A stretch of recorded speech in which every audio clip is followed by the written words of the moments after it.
হে আল্লাহ, বলার কোনো কিছু নাই। আল্লাহর কাছে একটা চাওয়া, আমাদের বাংলাদেশ ভালো থাকুক, বাংলাদেশ সবসময় ভালো থাকুক। বন্যার পরিস্থিতি বাংলাদেশে এখন অনেক ভয়াবহ রূপ ধারণ করেছে। ফেনী, নোয়াখালী, কুমিল্লা, চট্টগ্রাম, খাগড়াছড়ি, মৌলভীবাজার সব জায়গায় একদম পানির মধ্যে তৈরি করছে। হঠাৎ করে এটা কী কারণে হয়েছে সেটা বলতে পারছে না কেউ। বলতেছে ফেনীতে যে পানি হয়েছে, এ পানি হয়েছে ইন্ডিয়ার ডুমবুরি হাইড্রোলিক পাওয়ার প্ল্যান্টের ওখানে যে একটা সুইচ গেট ছিল, ওইটা খুলে দেওয়ার কারণে মানে ফেনীতে এত পানির ভয়াবহ হচ্ছে। এটা কোনো আনুষ্ঠানিকভাবে কোনো কিছু না বলে এটা কিন্তু করা কিন্তু ভারতের উচিত নয়। যাক, করা কোনো কিছু নেই, পরিস্থিতি স্বাভাবিক হয়ে যাবে, শুধু সময়ের অপেক্ষা। আপনারা যারা আছেন, বাংলাদেশের বন্যা আরও 2-3 দিন মনে হয়, সম্ভবত আর 2 দিন বন্যা প্রভাবিত হবে। তো এই সময়ে আপনারা সবাই নিরাপদ স্থানে যান, শুকনো খাবার, প্রয়োজনীয় খাবার রেডি করে রাখেন, মোবাইলের চার্জ, লাইট সব কিছু ঠিক করে রাখেন। এর থেকে বলার কোনো কিছু নেই। আর আরেকটু কথা বলতেছি, আর এই সময়ের মধ্যে বাংলাদেশ সেনাবাহিনী, বাংলাদেশ নৌবাহিনী এবং বিজিবি সবাই কিন্তু পরিশ্রম করে যাচ্ছে কীভাবে মানুষকে নিরাপদ হচ্ছে পড়ে যায়। আসলে তাদের নিয়ে আমরা গর্ব করতে পারি। বাংলাদেশ সেনাবাহিনী, বিজিবি, নৌবাহিনীকে আমরা সবসময় গর্ব করতে পারি, কারণ তারা হচ্ছে সমরে আমরা শান্তিতে আমরা সব যে সমতলে আমরা, তারা সব জায়গায় সব কিছুতে তারা ট্যাকল। তো বাংলাদেশ সেনাবাহিনী এটা হচ্ছে একটা ক্ষমতা।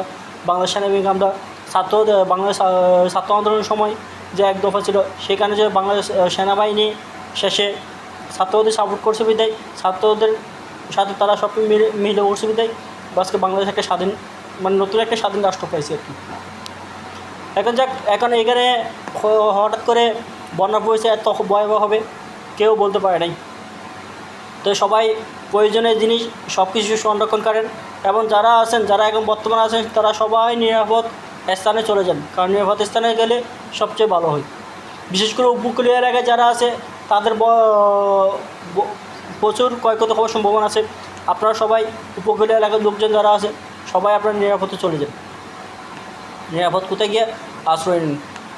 আর যদি প্রয়োজনে যদি পড়েন তাহলে আপনাদের যারা এলাকার, আমি একটা কথা বলতে চাই, মানে আমাদের বাংলাদেশের যারা মধ্যশালী প্রভাবশালী ব্যক্তিত্ব আছে, মানে যারা ক্যাপাসিটি আছে, তারা এই সময়ে জনগণের পাশে দাঁড়ানোর চেষ্টা করেন। আপনারা যারা আছেন, বিভিন্ন সংগঠন আছেন, বিভিন্ন লোকজন আছেন, এই সময়ে আপনারা সবাই জনগণের সেবা করেন, কারণ আপনারা জনগণের সেবা করলে আখিরাত তো আপনাদের লাভ হবে, সব জায়গায় আপনাদের লাভ হবে।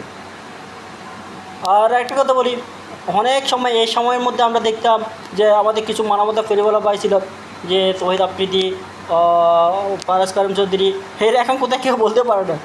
এরা কেউ করতে পারে বা এরা ছিল সবসময় মানে টাকা উঠতো 50 লাখ, আমি কালকে বললাম না, টাকা উঠতো 50 লাখ, খরচ করতো 1 লাখ, আর বাকি পয়সা তাদের কাছে এরকম ছিল। যাক, আমার দেশের মানুষ ভালো থাকুক, আপনারা সবাই ভালো থাকেন এবং সবাই নিরাপদ স্থানে চলে যান। এবং যখন আমাদের পরিস্থিতি স্বাভাবিক হয় তখন সবাই মিলেমিশে আবার আমাদের আমাদের রাস্তাঘাট সব কিছু যেন আমরা তৈরি করতে পারি, সেভাবে যেমন আমরা একত্রে থাকতে পারি, এই আশাই করি আমি।